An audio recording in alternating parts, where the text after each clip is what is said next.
Miami Heat have been one of those teams recently that people will consider in no man's land. They have been either making the playoffs or just barely missing it, but even with that, their front office is one of the best at developing players, probably behind the Raptors. On November 13th, 2017, the Heat would go on to lose to the Bucks, dropping their record to 11-30. They had one of the least promising rosters in the NBA at the time, and this just looked like a season where the Heat would end up tanking for a top pick. Then, a miracle happened. The Heat would go 30-11 the rest of the way through and end up with a 41-41 record. They would just barely miss the playoffs as the Nets would rest all their players versus Chicago, giving Chicago the win they needed to get into the playoffs. So everyone thought this was a wasted season for Miami because they could have had such a higher pick. It seems as if the basketball gods saved the Heat since they were one of the teams who kept trying even when they could have thrown in a towel because they would end up with Bam Adebayo.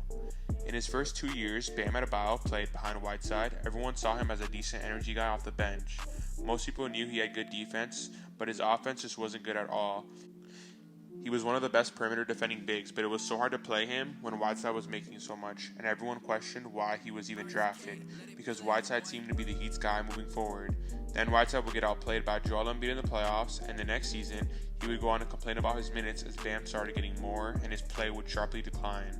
He would get his numbers, but it was clear his play wasn't helping the team much. The Heat would end up 39-43, good enough for the 10th seed in the East. They were over the cap, which made everything even worse. But then the Heat would make a move nobody expected before the summer. They'd trade Josh Richardson to the Sixers, Hassan Whiteside to the Blazers, a first-round pick to the Clippers. The Blazers would send the Clippers Maurice Harkless, and the Heat would receive Myers Leonard. When this trade originally happened, everyone just thought Jimmy didn't care about winning and wanted to retire in South Beach. Nobody really thought or cared about Myers Leonard. But as the season went on, everyone would see how instrumental Jimmy Butler and Myers Leonard were in the Heat's success, as well as Bam Adebayo making a huge leap. Then they had amazing play from Duncan Robinson, Kendrick Nunn, and Tyler Hero. All of this would lead to the Heat being one of the best teams in the East, and Bam would make his first All-Star appearance. The Heat are 6-2 versus the other top 4 teams in the East, and the main reason for this is because of Bam Adebayo. You couldn't create a better defender for Giannis, Pascal, and Sabonis, even if you tried.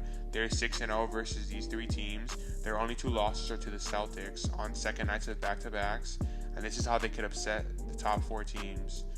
The Heat's defensive scheme for the Bucks is one of the best in the entire league, if not the best, leading to them being 2-0 in one game without Jimmy, and they have so many wing defenders to throw on Giannis, but the main defender is Bam Adebayo. When Bam is on Giannis, Giannis finds it hard to do really anything. He sort of ends up relying on all of his other teammates as he's not fast enough to get past Bam, he's not strong enough to bully Bam, and he isn't that good of a shooter.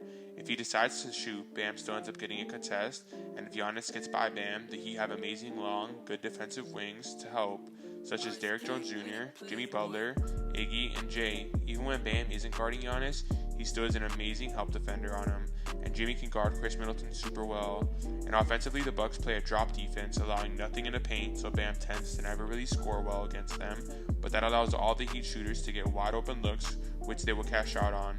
The Heat are the first three-point shooting team in terms of percentage. The Raptors. Offensively, they are both pretty evenly matched teams. They all have good scoring options, but on defense, the Raptors have been better throughout the season. But the Heat have Bam Adebayo. He shuts down Pascal Siakam, meaning Lowry and Fred VanVleet have to carry the offense, and the Heat can just put Jimmy on Lowry and DJJ, Jay, or Iggy on Fred VanVleet to keep them from catching fire.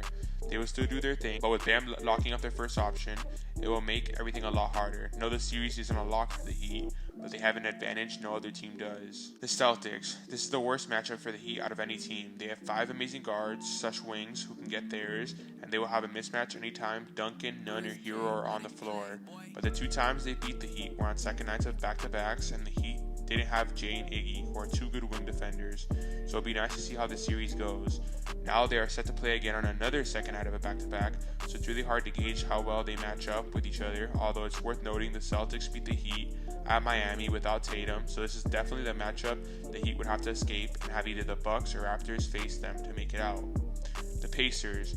Honestly, there's not much to be said about the Pacers matchup. The Heat are just flat out better than them. They wouldn't even be the underdog here. They'd most likely have home court, and Victor Oladipo announced he's sitting out the rest of the season, so there really isn't much to it.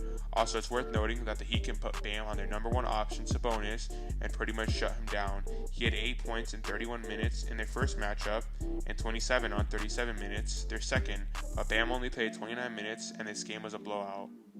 So that's how the Heat can make it out the East. I hope y'all enjoyed. Make sure to like, comment, and subscribe, and I'm out. RSK, let it play.